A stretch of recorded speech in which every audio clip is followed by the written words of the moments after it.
Elden Ring is truly something different. From the first time you start up the game to the intro title screen, the music is something that's very familiar. You hear the familiar soft pling-plongs and a calming wave of music washes over you, before cascading into an absolute crescendo of epicness and this grand sense of scale. It's just the title screen, but you can really feel that this is From's way of telling you, this is our Magnum Opus. This is the game we've been wanting to make for some time now, and all of the other games so far up to this point were just stepping stones to where we are now. In order for me to tell you how Elden Ring really has evolved from its predecessors, let's go back, all the way back, to Demon's Souls. Demon's Souls is probably the game that the fanbase has pretty much never played, mostly because it was only available on the PS3 at the time of its release, and the remake that was released recently is now only available on a console that nobody has. Bummer.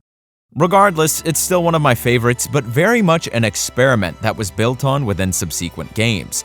You have your typical prologue area that teaches you how the game works, a boss that you're supposed to die to, thank you Demon's Souls, and then you start the actual game within the hub. But in this game, there are no interconnected areas or bonfires, or even really a semblance of an open world. No, in Demon's Souls, you have these things called archstones. Each archstone resides within it an instanced area that expands the more you venture through it. There is a sense of theming behind each archstone as well. Boletaria's Palace is your typical Dark Souls castle area. You even got your swampy Blighttown level in this game, and it's just as bad as you'd think it is. These freaking dudes try to push you off the edge. I swear to God, if you put your hands on me one more time!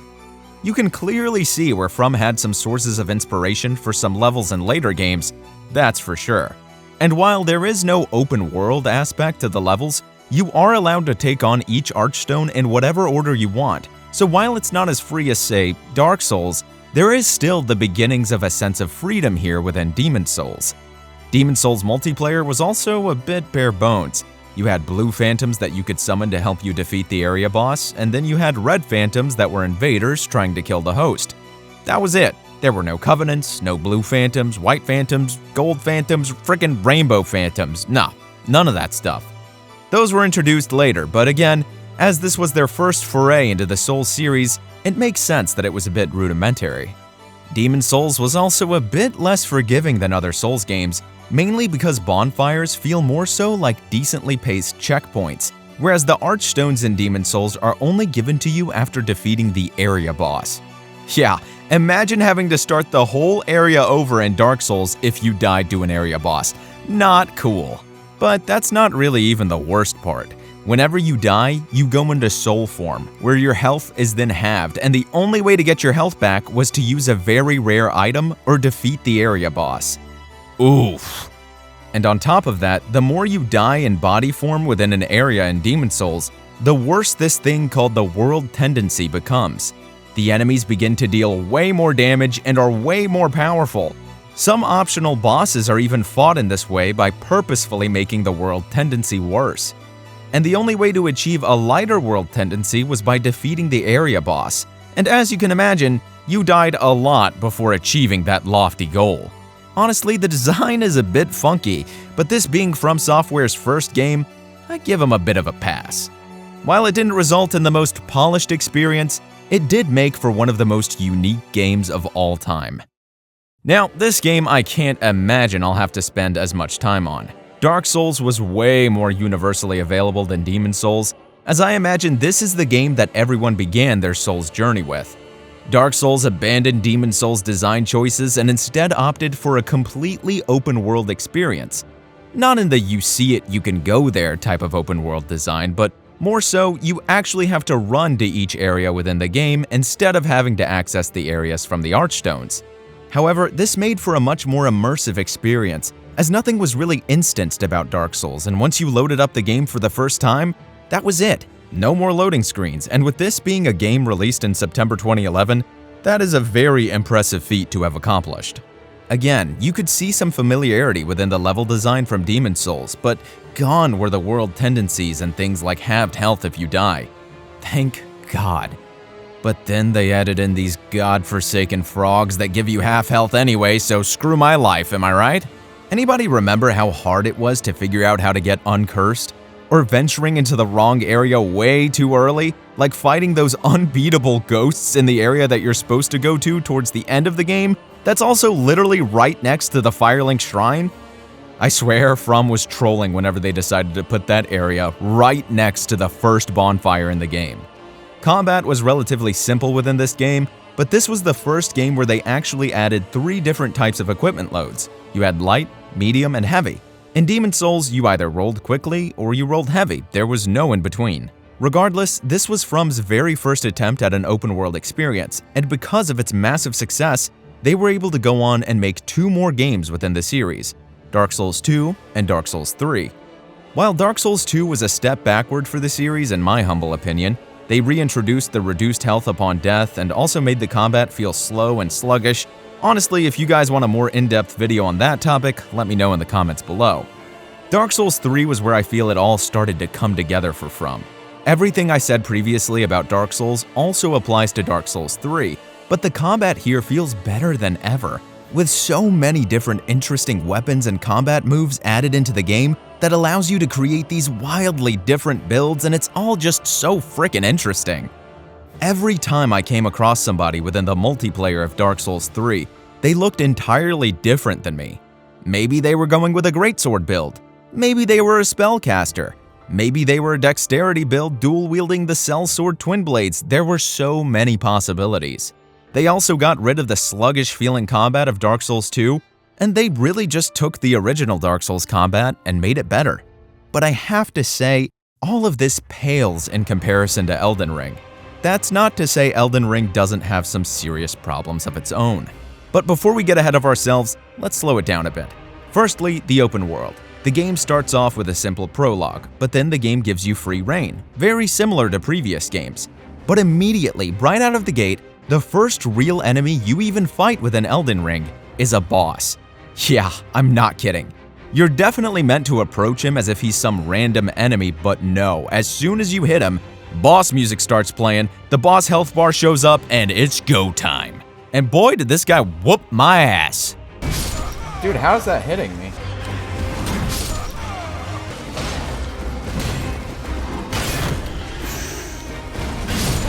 Fuck. And here's both the beauty and ugliness of it all. Right out of the gate, the game is telling you, hey, sometimes there are going to be enemies within this world that you simply will not be able to beat at your current level. It's better to go explore, upgrade your equipment, level up, and come back and try again.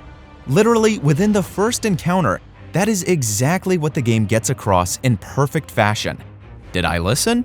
No, I died a million times until I beat him right out of the gate, but that's besides the point. The game tries to get this point across to you multiple times. I'm sure you're all aware of the Margit fight. Yeah, the amount of people that got hard stuck there is ridiculous. I've even heard the devs made him easier than earlier versions of the game, which is just insane. So unlike previous games where the strategy was just to run at the boss incessantly until you learned the patterns well enough to defeat them, Elden Ring really leans into its open world theming to allow you to get by. Can you still learn a boss's patterns and defeat them out of the gate though? Sure, I demonstrated that with the Tree Sentinel. Are you going to have a much harder time in doing so? Definitely. But this is where I feel Elden Ring's biggest problem also begins to present itself. For instance, with the Radahn fight, I'm sure a lot of you have already seen that video, but if you haven't, go watch it. It's basically me analyzing why I think Radahn is a badly designed boss fight. Here's the thing. Because Elden Ring is this monstrously big open world game, every single person who plays it is going to have a different playthrough.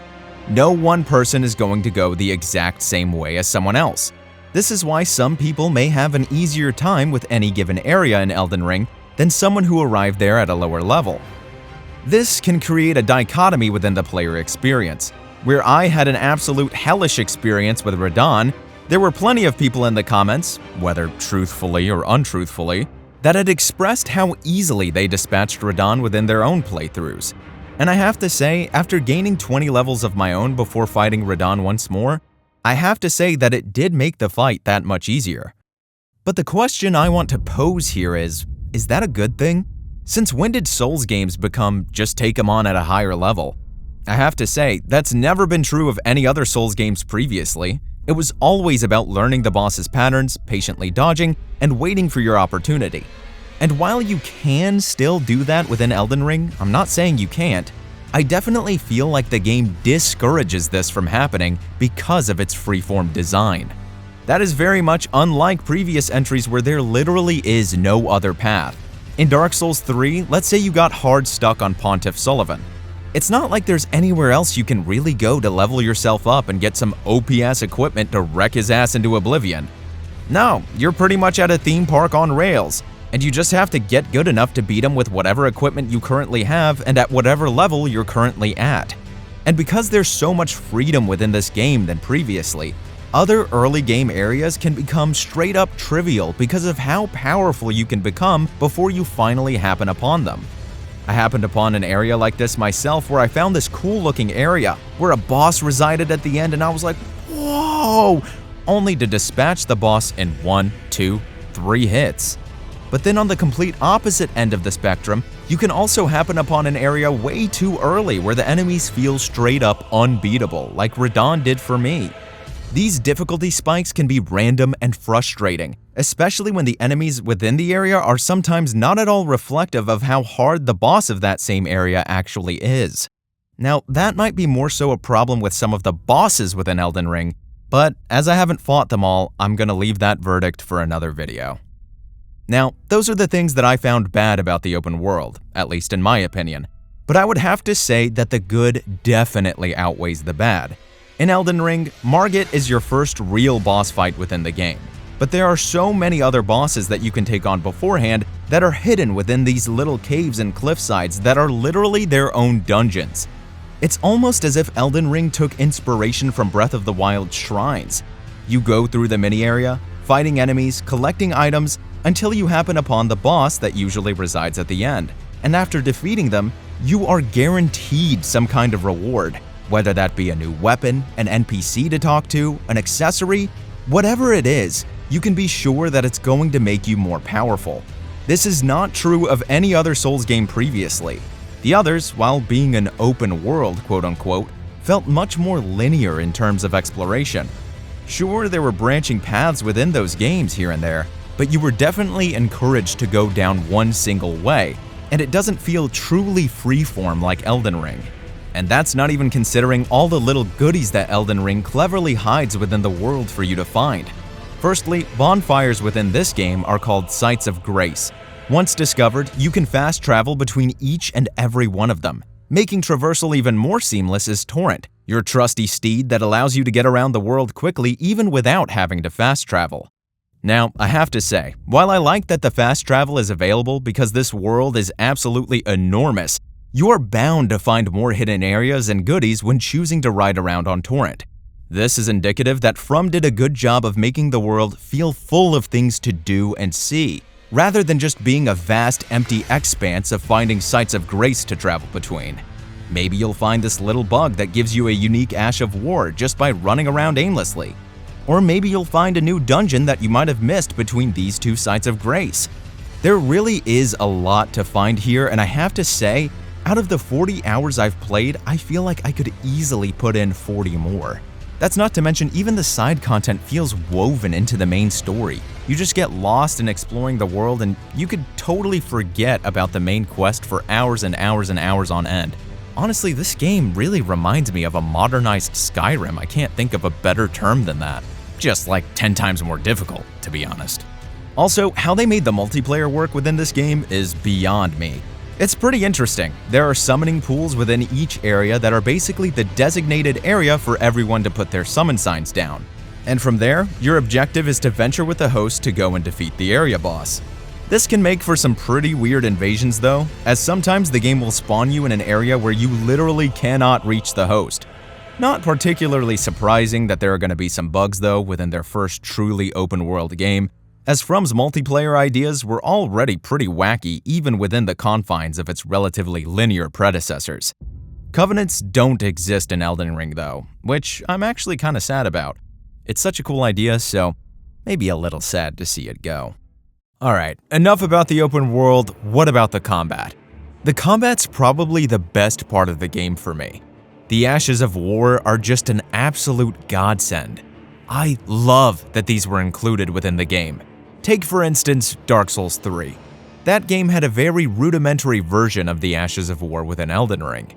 Each weapon in Dark Souls 3 had a specific skill binded to that weapon, so if you liked a particular skill on one weapon but preferred the moveset of another, well, you were shit out of luck. While a cool idea in Dark Souls 3, Elden Ring takes this idea and absolutely flies with it. Now, these special skills reappear in Elden Ring as these things called Ashes of War. Like I said before, you can find them in the open world, buy them from merchants, there's a variety of ways you can obtain them. But the catch here is that they're not binded to any particular weapon. No, you can put an Ash of War on any weapon of your choosing. So say you want to have a magic greatsword skill on something fast and nimble like a longsword. You can absolutely do that with an Elden Ring. And not only that, that skill can be effective because of the different properties you can give an Ash of War. Say you're a strength build and you want to use the magic greatsword skill. You'd imagine those are two opposing elements, right? Wrong. You can choose the heavy category of the Ash of War to give the skill a B in scaling for strength. Boom! Now it's both PvP and PvE viable. Hopefully I explained that well because the system can feel a bit complex, but because of the way they made the Ashes of War, there are so many different ways you could spec your character, all while using a bunch of different types of weapons. So I'd be very surprised to see any two players that spec their characters in the same way. Even two strength builds could be completely different. Just look at this PvP duel right here. You have this ninja/mage hybrid opponent versus an absolute Thor Chad strength build summoning lightning with his hammer. And that's just the diversity given within the Ashes of War. That's not even considering all the different faith spells, the magic spells, the pyromancy spells, all of which make a return within Elden Ring. And with that, I think I've said my piece on Elden Ring. This game really does feel like From Software's Magnum Opus. I don't think there will be a game that tops this for quite some time. But then again, we are only at the beginning of 2022, so here's hoping. With that being said, I hope you guys enjoyed this video, and if you did, make sure to like and subscribe to my main channel and live stream channel because I got so much more Elden Ring content planned for the future. Alright, I'm off to play more Elden Ring. See you guys.